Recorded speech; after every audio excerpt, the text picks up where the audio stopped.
Shalom. Damai sejahtera Allah Bapa, keselamatan Yesus Kristus dan penyertaan Roh Kudus kiranya turun atas kita sekalian. Kegagalan terjadi karena respon hati yang negatif. Kolose 3 ayat 1-4.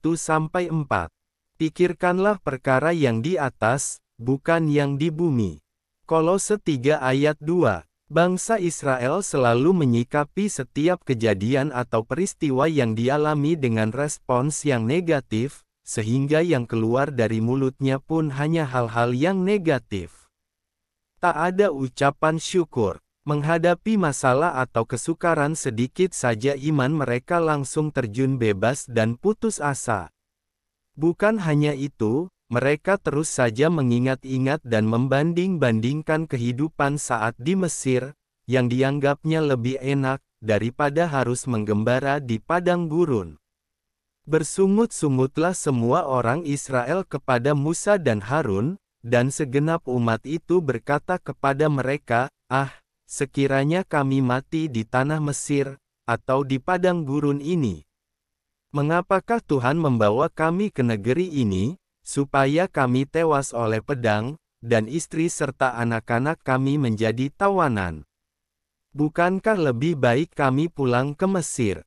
Bilangan 14 ayat 2-3.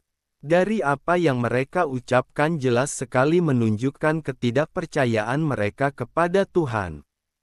Mujizat dan perkara-perkara besar yang Tuhan nyatakan atas mereka di padang gurun ternyata belum juga cukup membuka mata rohani mereka.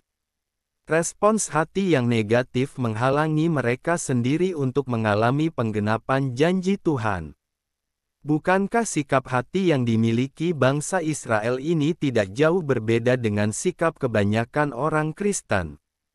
Kita mudah sekali melupakan kebaikan dan pertolongan Tuhan dalam hidup kita, sehingga mengalami masalah sedikit saja tak ada pujian dan ucapan syukur keluar dari mulut kita. Pemazmur menasihati, pujilah Tuhan, hai jiwaku, dan janganlah lupakan segala kebaikannya. Mazmur 103 ayat 2. Ingatlah perbuatan-perbuatan ajaib yang dilakukannya, mujizat-mujizatnya. Mazmur 105 ayat 5.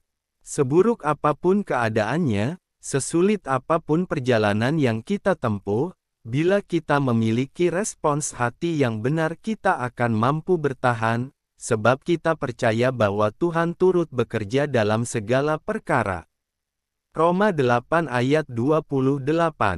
Rasul Paulus juga menasihati, jadi akhirnya, saudara-saudara, semua yang benar, semua yang mulia, semua yang adil, semua yang suci, semua yang manis, semua yang sedap didengar, semua yang disebut kebajikan dan patut dipuji, pikirkanlah semuanya itu.